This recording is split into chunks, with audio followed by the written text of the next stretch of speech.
Բարի օր, դուք դիտում եք առաջին լրատվականը, ես Ժիրայր Ոսկանյանն եմ։ Ղազախական Telegram ալիքները հայտնում են, որ Ալմաթիում ողջ գիշեր շարունակվել է փոխհրաձգությունը, ցուցարարները ամրացել են Միր հեռուստաընկերության շենքում, հաղորդում են նաև զոհերի մասին, սակայն կոնկրետ թվեր չեն նշում։ Ղազախստանի նախագահ Կասիմ Ժոմարթ Տոկաևն էլ հայտարարել է, որ ահաբեկիչները շարունակում են զենք օգտագործել ու վնասել քաղաքացիների գույքը, ուստի հակաահաբեկչական գործողությունները պետք է շարունակվեն մինչև զինյալների լիակատար ոչնչացումը։ Այժմ ուղիղ տեսակապով միացել ենք Միացյալ Նահանգներ, որտեղից իմ զրուցակիցն է Հանուն Հանրապետության կուսակցության ղեկավար Արման Բաբաջանյանը։ Բարի օր, պարոն Բաբաջանյան, ղազախական այս իրադարձությունների ընթացքում Ղազախստանի նախագահը դիմեց ՀԱՊԿ-ին, որպեսզի այն ռազմական ներկայություն ունենա երկրում, եւ Հայաստանը որպես նախագահող երկիր օպերատիվ ընթացք տվեց այս բանավոր դիմումին, եւ ՀԱՊԿ ուժերի կազմում նաեւ Հայաստանի զինված ուժերի ստորաբաժանումներն են արդեն Ղազախստանում, բնականաբար այս փաստը մեծ արձագանք է առաջացրել Հայաստանում, մասնավորապես քաղաքացիական հասարակության եւ արտախորհրդարանական կուսակցությունների ուժերի կողմից։ Ընդհանուր առմամբ կխնդրեմ ձեզ իրավիճակի ձեր տեսանկյունը, քաղաքական դաշտի արձագանքն ու առհասարակ ճիշտ էր Հայաստանի որոշումը, թե ոչ։ Մեր կուսակցությունը եւս հանդես է եկել հայտարարությամբ անթույլատրելիության վերաբերյալ հայկական որևէ մասնակցության հավաքական անվտանգության պայմանագրի կազմակերպության շրջանակներում այն այսպես կոչված խաղաղարար առաքելությանը, որ մեկնարկել է նախորդին այդ կազմակերպության հովանու ներքո Ղազախստանի տարածքում։ Ըստ էության աղմուկը չի սահմանափակվում բացառապես Հայաստանով, Հայաստանի հասարակական, նաև ինչու՞ չէ քաղաքական շրջանակներով, թեև կարելի էր ակնկալել, որ մենք շատ ավելի ազդու եւ ավելի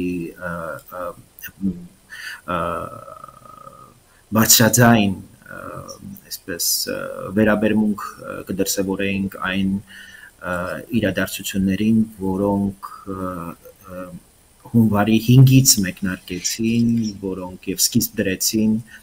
հավաքական անվտանգության պայմանագրի կազմակերպության շրջանակներում հայկական զորախմբի նաեւ մասնակցությունը եւ այդ առաքելության շրջանակներում մեր ներկայությունը, Հայաստանի ներկայությունը ղազախական իրադարձություններին, ընդհանրապես պետք է ասել, որ միջազգային աննախադեպ արձագանք կա Միացյալ Նահանգների, Եվրամիության, ամենատարբեր երկրների շրջանակներ, բարձրաստիճան պաշտոնյաներ հասցրել են դատապարտել Ղազախստանում բռնության դրսևորումները եւ մասնավորապես կանգ են առել հավաքական անվտանգության պայմանագրի կազմակերպության ուրեմն զորքերի կամ ուժերի ներկայության վրա Ղազախստանում այդ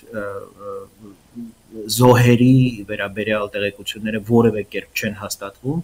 դրանք ընդհանուր առմամբ ռուսական լրատվամիջոցների փաթեթավորումն է այդ իրադարձությունների կապակցությամբ, որոնք նպատակ ունեն այս կամ այն կերպ արդարացնել ՀԱՊԿ զորքերի ներկայությունը այդ երկրում, մի երկիր, որը միայն 150,000 ոստիկան ունի, բայց մենք հասկանում ենք, որ միջկլանային պայքարը Տոկաևի եւ Նազարբաևի միջև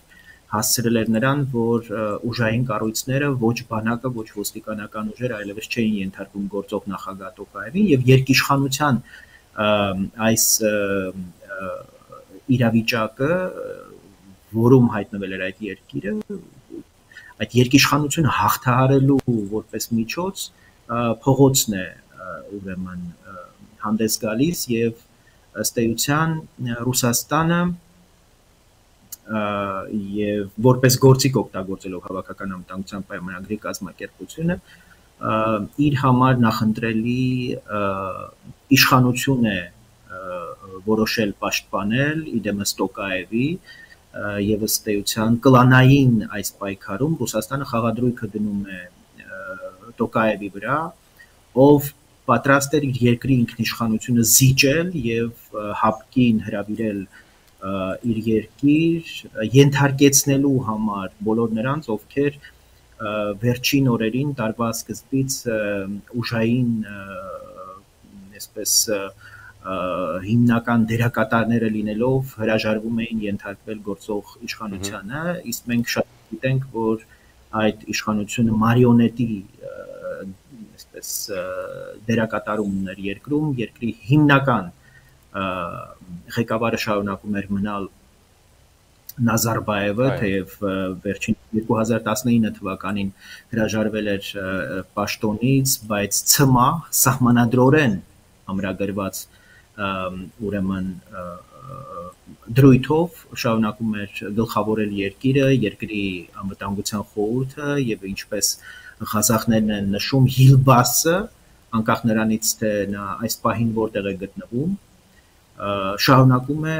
մնալ երկրի ՑՄԱ առաջնորդը, ազգի հայրը Նազարբայևը ըստ էության նրան որևէ մեկը չի կարող զրկել իշխանությունից եւ թեև այս պահին խոսվում է իրավիճակի հանդարտեցման մասին, որևէ երաշխիք չկա, որ ինքնին հենց այդ սահմանադրական նորմը կարող է ուրեմն բախումների վերսկսման պատճառ դառնալ, բայց ես շատ պիտի ուզեի, որպեսզի մեր քաղաքական ուժերը, նաև հասարակական կազմակերպությունները խորամուխ լինեին այն իրադարձություններին, որոնք այս պահին տեղի են ունենում Ղազախստանում եւ ըստ էության կլանային այս պայքարի մանրամասներին հնարավորություն ունենային ծանոթանալ եւ գնահատական տային ընդհանրապես այս միջկլանային երկիշխանության այս դրսևորման արդյունքում ձևավորված խմորումներին հապկի ներգրավման հարցին ինչ գործ ունեն Տոկաևի եւ Նազարբայևի միջև նրանց աջակիցների եւ հակառակորդների միջև ստեղծված այս բռնություններով ուղեկցվող այս իրադարձություններին հայկական օրինակ զինված ուժերի ստորաբաժանումները կամ նրանցից 70 զինծառայողները, ովքեր այս պահին, այսպես ասած, խաղաղապահ առաքելության անվան տակ ծառայություն են իրականացնում Ղազախստանում, այն դեպքում, երբ ըստ էության մենք գործ ունենք երկրի ներսում անկայուն իրավիճակի հետ, մինչդեռ ՀԱՊԿ որևէ մանդատ չունի ներքաղաքական իրավիճակի ուրեմն միջամտության եւ ավելին փաստորեն արտաքին ոչ մի վտանգ, ոչ մի ինտերվենցիա չի եղել ՀԱՊԿ անդամ Ղազախստանի տարածք եւ ոչ մի ապացույց չկա, որ տեղի ունեցողը դրսից ներմուծված ահաբեկչական որևէ ուրեմն բնույթ ունի եւ այս իրավիճակը ավելի մտահոգիչ է հատկապես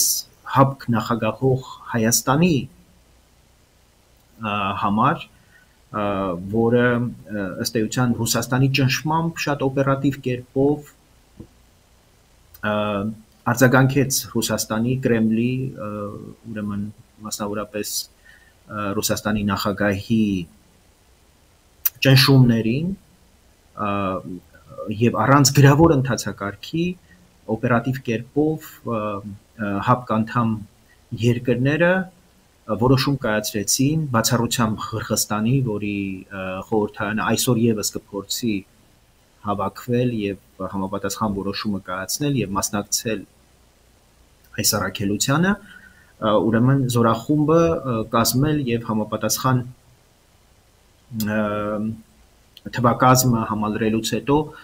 Ռուսաստանի այսպես գերակշռող թվակազմով իհարկե ներկա լինել Ղազախստանում ուրեմն իրադարձությունների հանգուցալուծման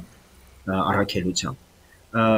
ինչն է շատ մտահոգիչ նախապես ասվում էր որ ՀԱՊԿ այսպես կոչված խաղաղապահները հիմնականում կենտրոնանալու են ռազմավարական օբյեկտների պահպանության առաքելությունն են իրականացնելու մինչդեռ մենք այս պահին ունենք տեղեկություններ որ նրանք ուրեմն ներգրավված են փողոցներում, հիմնական հանգույցներում, խաչմերուկներում, ուրեմն իրավիճակի վերահսկողությամբ եւ սա բավական լուրջ անհանգստություն է առաջացնում եւ սա անհետևանք չի մնալու հատկապես արևմուտքի կողմից մենք շատ լուրջ մտահոգություններ ենք արդեն լսում արևմտյան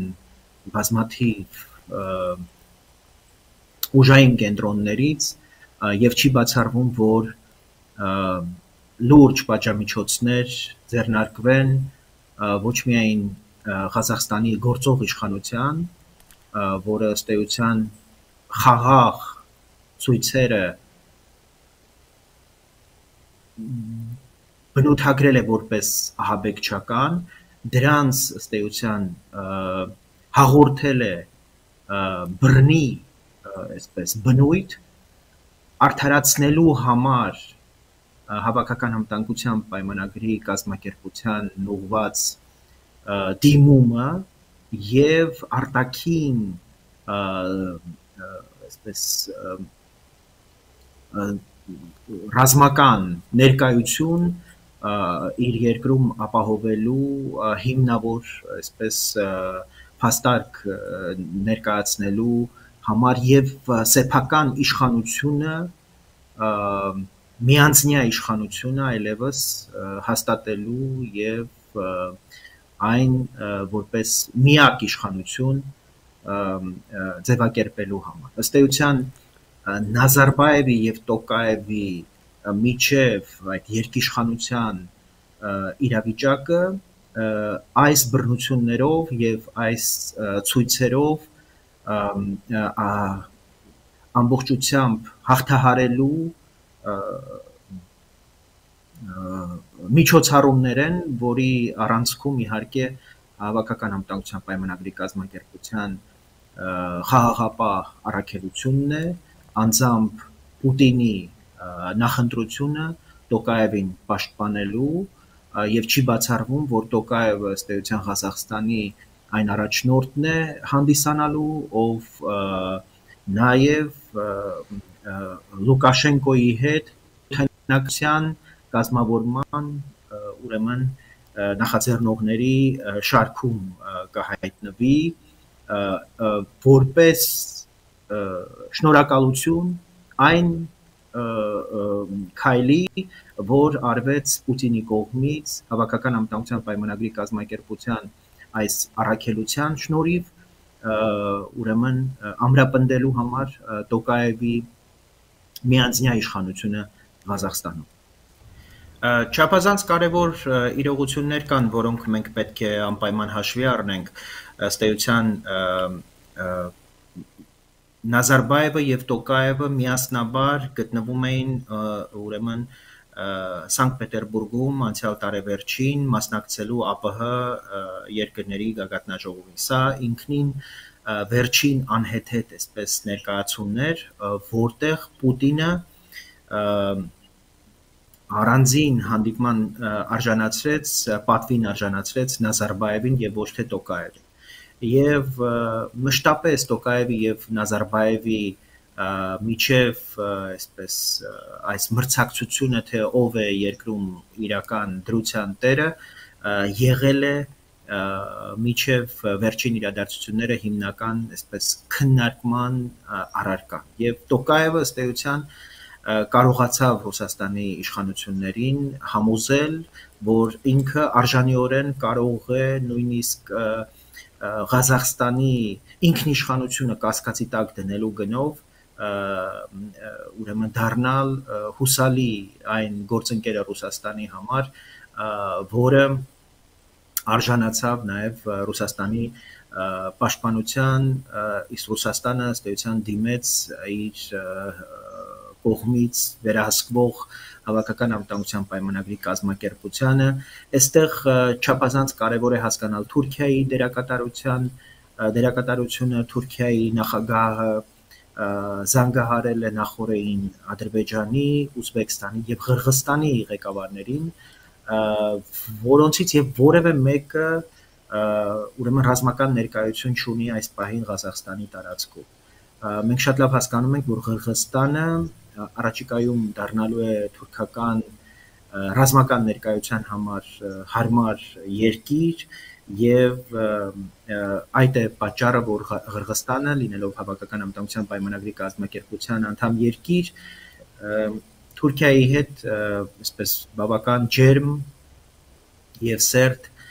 հարաբերություններ ունի Հայաստանի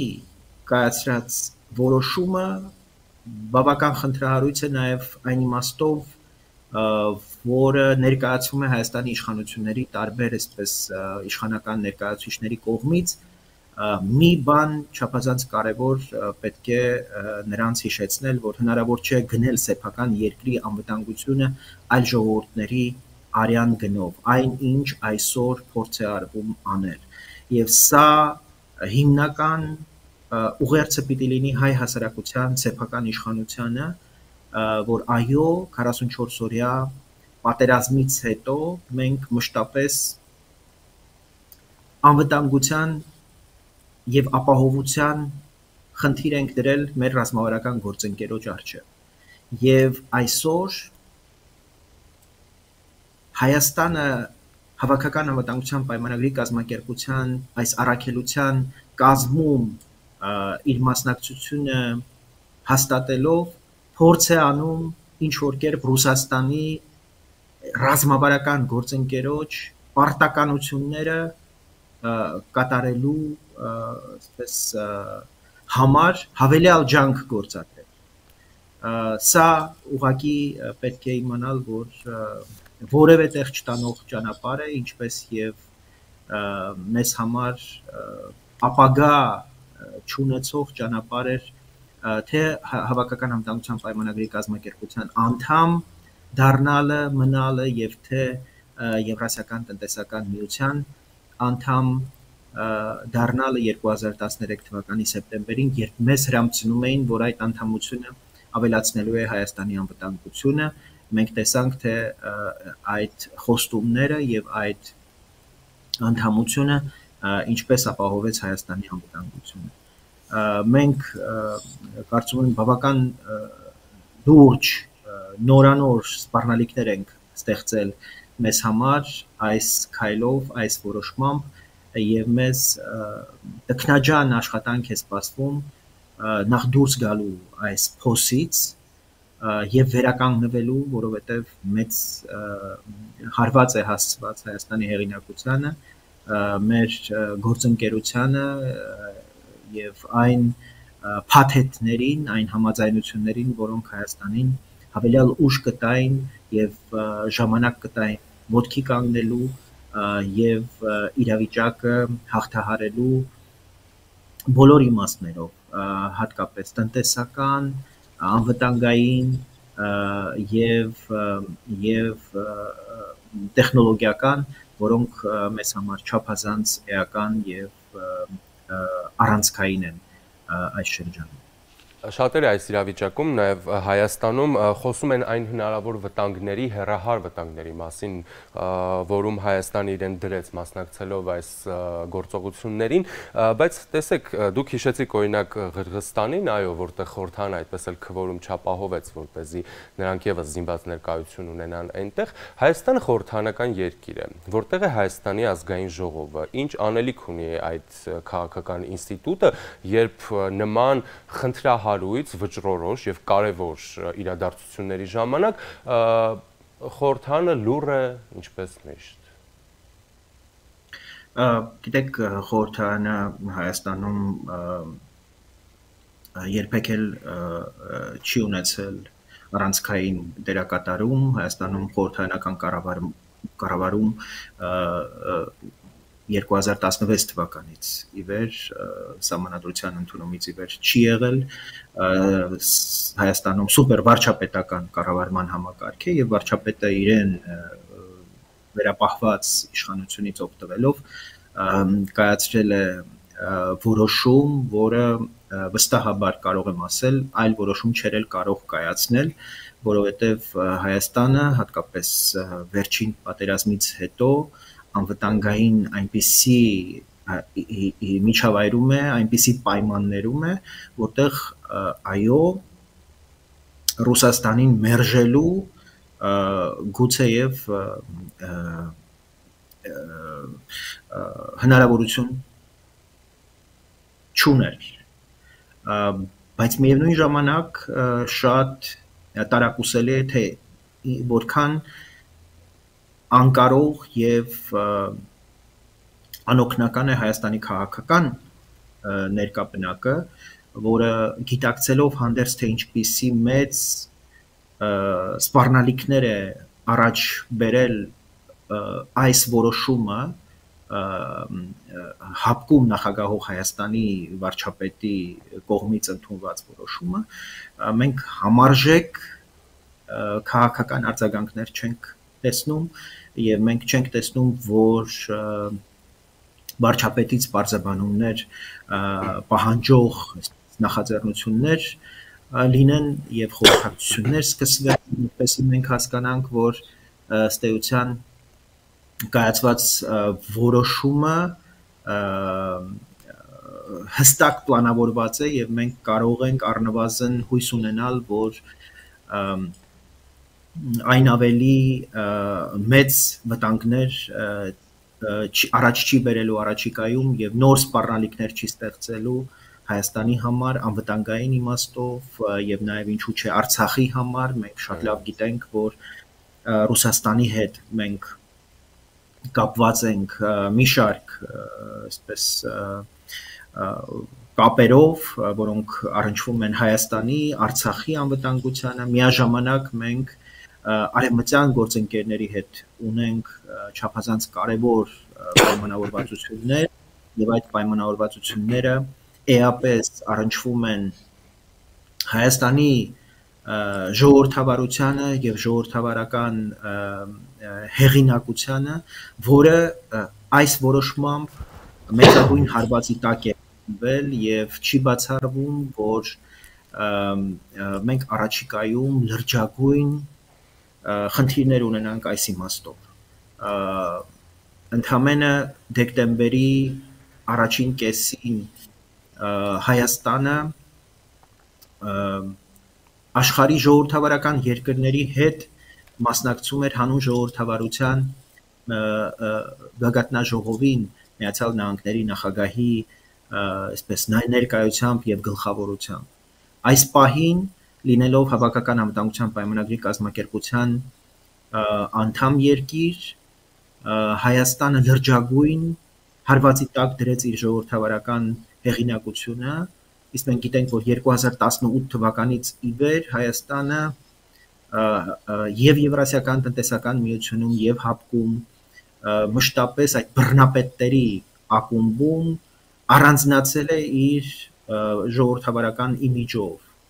իր ժողովրդավարական հեղինակությամբ եւ ժողովրդավարությունն է եղել այն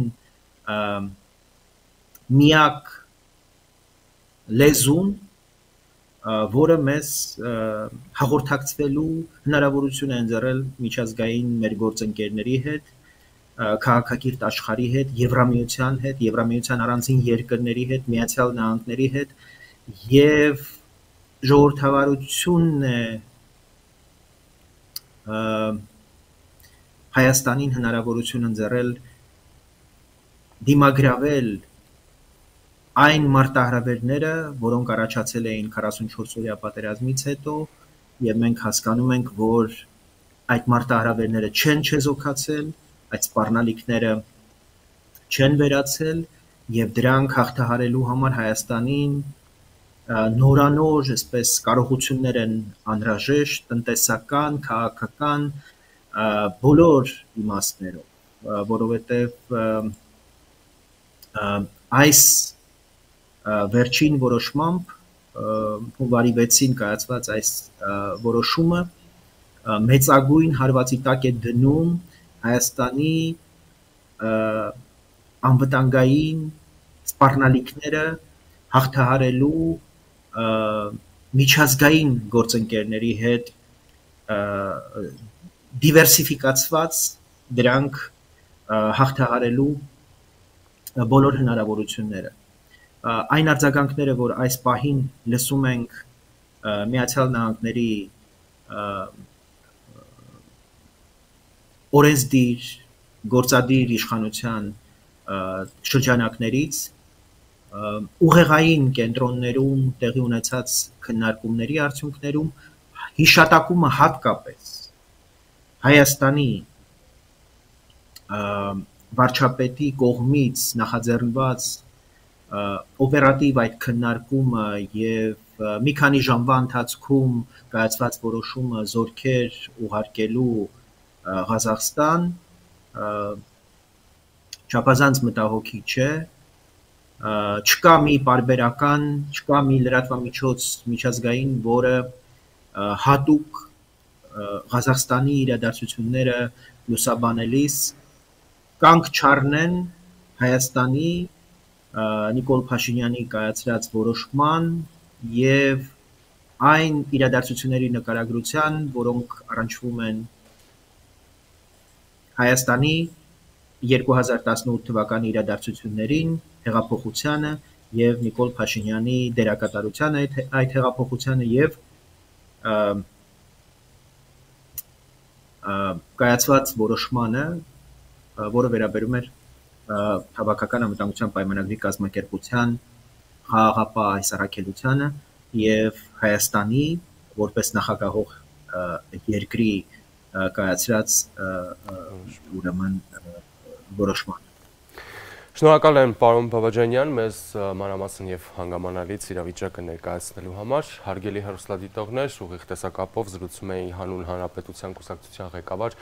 Արման Բաբաջանյանի հետ։ Շարունակեք հետևել Առաջին լրատվականին։